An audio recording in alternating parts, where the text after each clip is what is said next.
السلام علیکم، welcome to my new other vlog. امید کرتا ہوں آپ سب لوگ ایمان اور صحت کی بہترین حالت میں ہوں گے۔ الحمدللہ آپ کی بہن بالکل ٹھیک ٹھاک ہے اور ایک نئے ولاگ کے ساتھ آپ کے سامنے حاضر ہے۔ ٹوڈے میرا کمرہ آپ دیکھ سکتے ہیں بالکل جو اوتھم پوتھم ہوا پڑا ہے بیکاز آف کہ میں نے آج اس کی صفائی بھی نہیں کی، کیونکہ میں جا رہی ہوں واپس اپنے ڈیسٹینیشن پہ۔ اب بتایا تھا کہ میری جاب ہو گئی ہے تو اسکول اوپن ہونے والے ہیں، سو میں اپنے جاب پر جا رہی ہوں۔ تو یہاں پر جو ہے وہ بہت ٹھنڈ ہوتی ہے، تو بس اور آل دا ڈے اخبار کے ساتھ اس کو دم دے دیا کہ کبھی یہ چلے بھی صحیح نہ غلطی سے بھی تو ہوا نہ دے پائے۔ نہیں، یہ اس لیے پیک کیا گیا ہے تاکہ مکھیاں اس پہ گند نہ کر جائیں یا ڈسٹ نہ کر جائیں۔ تو یہ بھی آپ کے لیے ایک ٹیکنیک ہے۔ یہاں پر جو میں اپنی پیکنگ کر رہی ہوں اور گھوم رہی ہوں، سمجھ میں نہیں آ رہا کہ کیا کروں کیسے کروں۔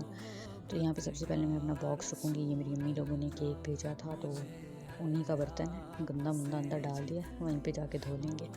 تو سسرال میں تو اتنا ٹائم نہیں ہوتا ہے، گھر کے کام ختم نہیں ہوتے کہ ایکسٹرا آرڈنری کام کیے جائیں۔ اپنے جو میرے گندے کپڑے تھے نا، مینس کہ جو واشیبل ہیں ابھی، تو ان کو بھی میں نے بیگ میں ہی پیک کیا کہ وہیں پہ جا کے دھو دیں گی امی۔ اللہ تعالیٰ میری امی کو صحت دیں۔ اور یو وانٹ کہ آپ کی سوسائٹی میں عزت ہو، آپ کے گھر میں عزت ہو، تو پہلے 2 پوائنٹ کی میں بتا رہی ہوں، یہ نا اپنے پلو کے ساتھ پاؤں لکھ لیں جہاں پر مرضی۔ ایک آپ عزت دیں گے تو کوئی آپ کو عزت دے گا۔ پوائنٹ نمبر 1 یہ ہے کہ اگر آپ لوگوں کی رسپیکٹ کریں گے تو کوئی آپ کو رسپیکٹ دے گا۔ اگر آپ بدتمیزی کریں گے، کسی کی رسپیکٹ نہیں کریں، تو آپ یہ بھی بالکل جو ہے نا وہ کہ آپ کو کوئی عزت دے گا۔ And second thing is that کہ آپ کام والے انسان بنیں، آرام نہ کریں، کام کریں، چاہے وہ ہاؤس لائف ہے، چاہے وہ آپ کی جاب والی زندگی ہے، کام کریں، محنتی انسان بنیں۔ کوئی سی بندے کو نہ ایسے بندے کا منہ نہیں بھاتا جو یوز لیس ہو، لیزی ہو، لیتھارجک ہو اور ہر وقت پڑا رہے۔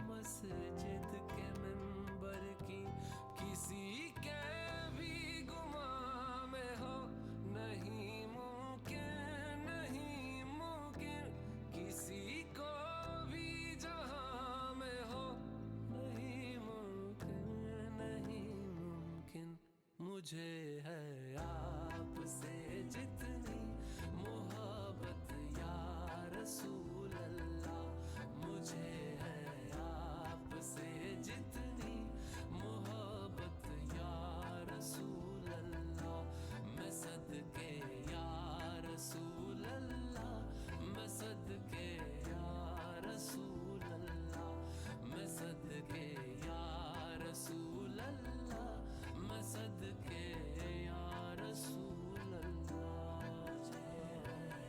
یا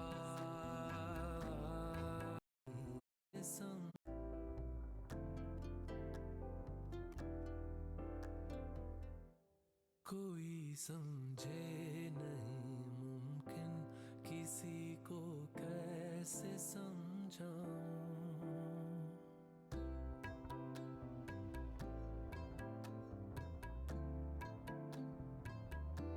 کوئی سمجھے نہیں ممکن کسی کو کیسے سمجھاؤں۔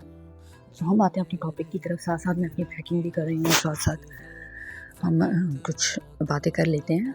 بات یہ ہے میری بہنوں کہ ہم جتنی مرضی کوشش کر لینا، آپ سے کوئی کبھی خوش نہیں ہوگا۔ آپ لوگوں کو خوش کرنے کے لیے اپنی ذات تک کو ختم کر دو نا، پھر بھی لوگ آپ سے خوش نہیں ہوں گے، کبھی نہیں ہوں گے، کبھی نہیں ہوں گے۔ تو لوگوں کو خوش کرنا بند کریں، اپنے بارے میں سوچیں، اپنے رب کو راضی کریں۔ جو آپ کا مین پرپس ہونا چاہیے اور ہمارا ہونا چاہیے، وہ ہمارے یہ ہونا چاہیے کہ ہمارا رب ہم سے راضی ہو۔ ہم جو بھی کام کر لیں نا کسی کے لیے، وہ ہمیں کبھی بھی اس کی اپریسیشن نہیں دے گا، کبھی وہ ہمارا تھینکفل نہیں ہوگا۔ انسان جو ہے نا وہ بہت ہی برا ہے، بہت برا ہے۔ وہ کبھی بھی دوسرے انسان کی قدر نہیں کرتا۔ اس کو قدر تب بھی آتی ہے جب وہ جو انسان ہے نا اس دنیا میں نہیں رہتا، تب لوگ جو ہے وہ اس کی قدر کرتے ہیں کہ ہاں، تب بھی کوئی نہیں قدر کرتا۔ یار آج کل تو ایسا دور چل رہا ہے نا، ایسا دور چل رہا ہے کہ جنازہ اٹھتا ہے اور لوگوں کو کھانے کی پڑ جاتی ہے۔ مطلب کہ اتنی مٹیریلسٹک یہ دنیا ہو چکی ہے نا، آپ کو اندازہ بھی نہیں ہے کہ آپ کی کوئی قدر و قیمت نہیں ہے، نہیں ہے، نہیں ہے۔ جب تک آپ زندہ ہو، جب تک آپ کام کر رہے ہو، جب تک آپ ارن کر رہے ہو، کما رہے ہو، تب تک آپ کی عزت ہے۔ ہاں اگر آپ کے ساتھ خدا نخواستہ اگر آپ بیمار پڑ جاتے ہو، آپ جاب لیس ہو جاتے ہو، یا کوئی بھی آپ کے ساتھ پرابلم ہو جاتی ہے، تو پھر آپ دیکھیے گا کہ دنیا کس طرح اپنے رنگ بدلتی ہے۔ وہی جو آپ کے ساتھ ہوتے ہیں، وہی جو آپ کے فرینڈز ہوتے ہیں، وہی جو آپ کو کہتے ہیں کہ ہم تمہارے بغیر ایک منٹ نہیں رہ سکتے، پوچھنا تک گوارا نہیں کرتے، پوچھنا تک گوارا نہیں کرتے میری بہنوں۔ یہ ایک ریئل کبھی نالین کو چومے، کبھی مسجد کے منبر کی، کسی کے بھی گمان میں ہو، نہیں ممکن نہیں ممکن، کسی کو بھی جہاں میں ہو، نہیں ممکن نہیں ممکن، مجھے ہے آپ سے جتنا